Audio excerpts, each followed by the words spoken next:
Qui est Jésus? Et à quoi ça ressemble d'être son disciple? Alors évidemment, la question semble évidente, mais en fait, je pense qu'elle ne l'est pas. C'est même la question que l'Évangile nous pose continuellement. Constamment, nous avons besoin d'être secoués, réveillés, vivifiés, et au moins pour deux raisons. La première raison, c'est que plus rapidement que ce qu'on voudrait bien, on considère être disciple de Jésus comme quelque chose de statique et de froid appris par cœur. Comme ces statues de granit ou de marbre dans un musée qu'on façonne. Ah oui, oui, oui, être disciple de Jésus, attendez, je sais, euh, j'ai compris ce que Jésus a fait pour moi. Tchac!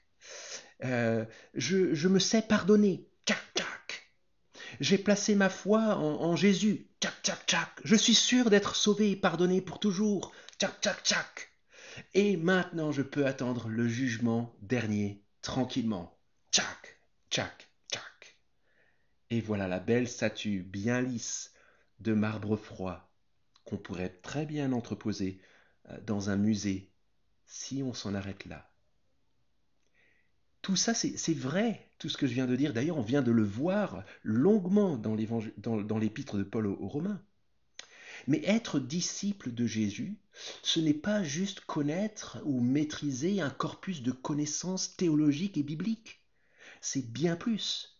C'est un cheminement par lequel Jésus nous fait vivre une transformation totale.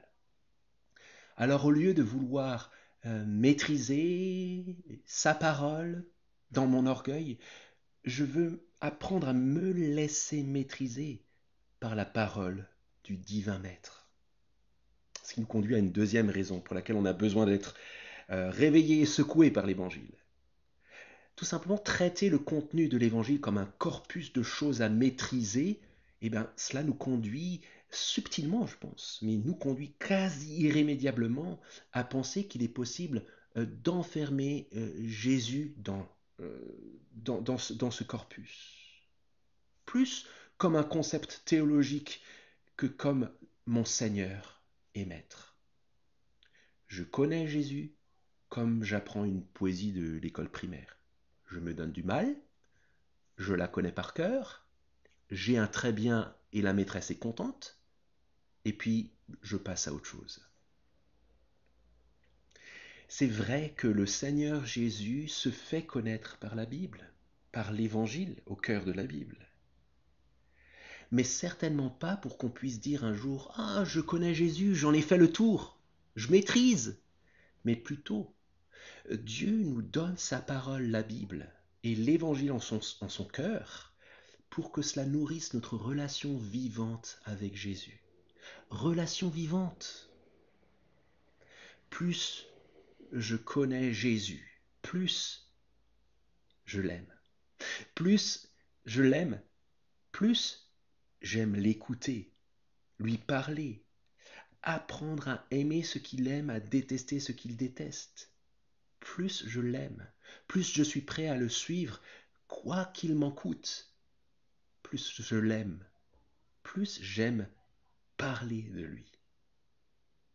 Une information qui me conduit à l'amour de la personne de mon Maître Jésus-Christ et qui transforme ma vie à sa suite.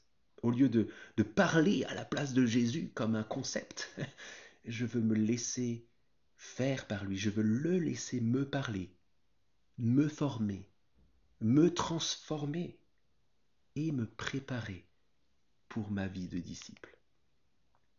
Qui est Jésus et à quoi ça ressemble d'être son disciple? C'est une question à se poser au jour le jour, quotidiennement. Et c'est ce que Jésus vient de dire d'ailleurs juste avant le texte qui va nous intéresser maintenant jusqu'à l'été. On passe de l'épître aux Romains dans l'évangile selon Luc à partir du chapitre 9 au verset 51. Eh bien juste avant, Jésus vient de dire cela à ses disciples. Si quelqu'un veut venir après moi, qu'il renonce à lui-même, qu'il se charge chaque jour de sa croix et qu'il me suive. Oui, c'est une question à se poser chaque jour. Qu'est-ce que c'est suivre Jésus? Et Luc, qu'on va suivre donc maintenant pendant quelques temps jusqu'à l'été, va nous aider à comprendre cela. Alors est-ce que vous êtes prêts? Alors sans plus attendre, on peut lire le premier verset de notre petite section, au chapitre 9 et au verset 51 cette fois, Luc 29, 51. Et voilà ce que Jésus dit de lui. Qui est Jésus? Luc nous dit cela.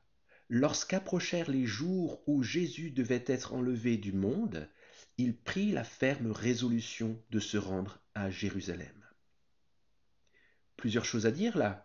Dans le contexte, on sait que ces jours où Jésus doit être enlevé du monde, c'est les jours où il va être euh, crucifié pour son peuple, il va donner sa vie, il va être mis dans le tombeau, selon les Écritures, il va ressusciter selon les Écritures, il va remonter à la droite de Dieu selon les Écritures, et ça Luc nous en parle dans euh, le livre des Actes un peu plus tard.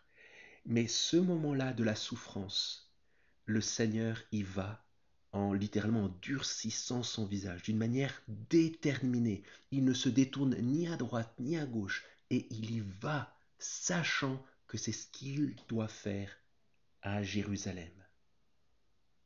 Cette ferme résolution de Jésus, la raison pour laquelle il va à Jérusalem, le fait que le Maître qui entraîne derrière lui ses disciples va vers cette destination, cela a déjà de l'impact sur nous. Alors, ça nous conduit à une question. Pour commencer, lançons-nous. En quoi ce que Luc dit ici de Jésus m'aide à voir ce qu'est être son disciple? Qu'est-ce que ça fait d'être disciple de ce maître-là qui va vers cette destination précise? On peut cogiter et on va continuer à réfléchir là-dessus pendant la semaine. Mais ça nous conduit justement à un défi. Si vous voulez bien, peut-être dans les jours qui viennent, vous pouvez lire en avance la section qui nous attend jusqu'à la fin juin. Luc 51 à 11, 13. Et en nous posant la même question. Tout ce que j'apprends sur qui est Jésus, tout ce que j'entends le Maître dire à ses disciples, en quoi ça modèle ma compréhension de ce que c'est être son disciple dans l'impact, dans la transformation, dans les implications. Bonne lecture et puis à demain